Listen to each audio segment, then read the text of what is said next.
शिरपूर तालुक्यातील आमोदा येथील लाकड्या हनुमान मंदिरात शिरपूर तालुका कोळी समाज कर्मचारी संघटनेच्या वतीने महाराष्ट्र पोलीस दलात निवड झालेल्या कोळी समाजातील गुणवंत तरुणांचा सत्कार समारंभ उत्साहपूर्ण वातावरणात पार पडला। कार्यक्रमाची सुरुवात महाआरतीने करण्यात आली। यावेळी शिरपूर नगरपालिकेचे नगराध्यक्ष चिंतन अमरीश पटेल यांच्या हस्ते चिरंजीव विजय कोळी होळनांथे, चिरंजीव मनोहर कोळी असली आणि चिरंजीव विशाल बागुल गिधाडे यांचा शाल, श्रीफळ व पुष्पगुच्छ देऊन सन्मान करण्यात आला। यावेळी उपस्थित मान्यवरांनी निवड झालेल्या तरुणांचे जिद्द, मेहनत आणि चिकाटीचे कौतुक करत त्यांना पुढील वाटचालीसाठी शुभेच्छा दिल्या। तसेच तालुक्यातील अधिकाधिक युवकांनी स्पर्धा परीक्षा व पोलीस भरतीसह विविध शासकीय सेवांमध्ये सहभागी होऊन यश संपादन करावे असे आवाहन करण्यात आले। पोलीस दलातील सेवा ही देशसेवा असून प्रामाणिकपणा, कर्तव्यनिष्ठा आणि समाजाप्रती आदर राखून काम करण्याचा संदेशही यावेळी देण्यात आला। कार्यक्रमात समाजातील विविध पदाधिकारी, कर्मचारी संघटनेचे सदस्य, मान्यवर तसेच समाजबांधव मोठ्या संख्येने उपस्थित होते। यावेळी स्वर्गीय तपनभाई पटेल युवा मंच व चिंतनभाई पटेल युवा प्रतिष्ठान यांच्या वतीने भंडारा व महाप्रसादाचे आयोजन करण्यात आले।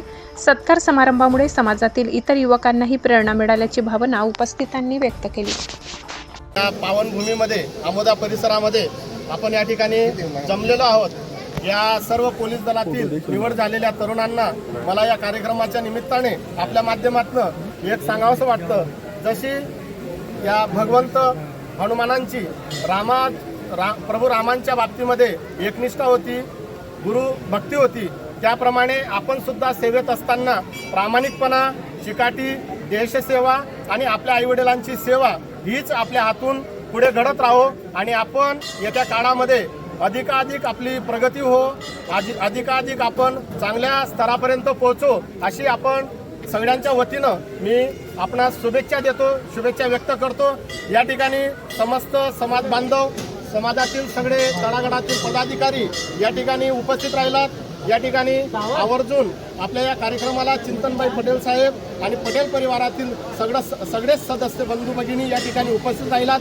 मी आमच्या कोळी समाजाच्या वतीनं, कोळी समाज संघटनेच्या वतीनं मी सर्वांचे मनपूर्वक आभार व्यक्त करतो आणि धन्यवाद देतो। जय हिंद। सर, भगवान श्रीकृष्णांनी म्हटलंय कर्मण्येवाधिकार असते महाफलेषु कदाचन, असंच आपलं कार्य चाललेलं आहे। भाईसाहेबांचंही असंच कार्य चाललंय, परंतु परमेश्वर फळ देतोच, असाच हा प्रसंग आज या ठिकाणी उद्भवलेला आहे। काय सांगणार सर याबद्दल? नाही, ह्यात हे सर्व जे काम आहे हे माननीय भाईसाहेबाचं आहे। आम्ही फक्त कार्यवाहक आहोत। हे सगळा करते करविते माननीय भाईसाहेब आणि भूपेश साहेबांची कल्पना आहे ही, आणि ते राबवतायत, आम्ही फक्त राबवून घेत आहोत ते योग्य पद्धतीने। आजपर्यंत शिरपूर तालुक्यातल्या युवकांना भरपूर सर टॅलेंट आहे, ॲक्टिव्ह मुलं आहेत, करणारे आहेत, सगळं आहे।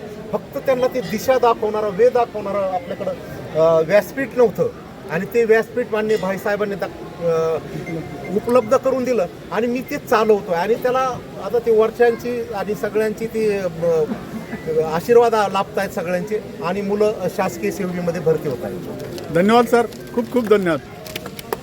आपण सर्वजण खूप भाग्यवान आहोत की आपण शिरपूर नगरीमध्ये जन्माला आलो किंवा वास्तव्य करत आहोत। मी बरेचसे जिल्हे फिरलेलो माणूस आहे, राहिलेलो आहे।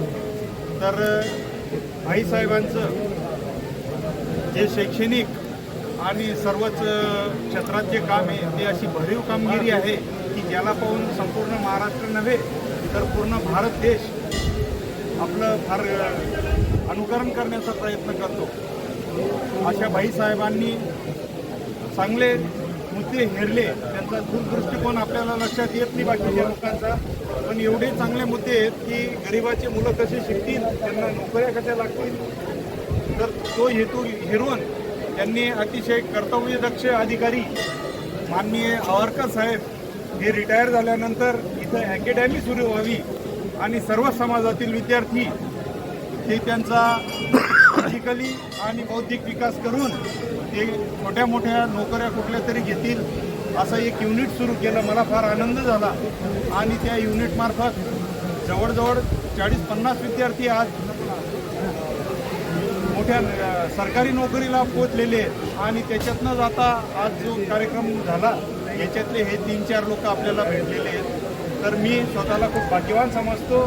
मी तर म्हणतो अशा नेत्याला माझं तरी स्वतःचं 1 वर्षाचं आयुष्य त्यांना देऊ भाईसाहेबांना, आणि त्यांना ते आयुष्य लाभो, माझं आयुष्य कमी करून देऊ, त्यांना देऊ, अशी माझी नेहमी प्रभूचरणी प्रार्थना राहील. मी माझे 2 शब्द सांगतो.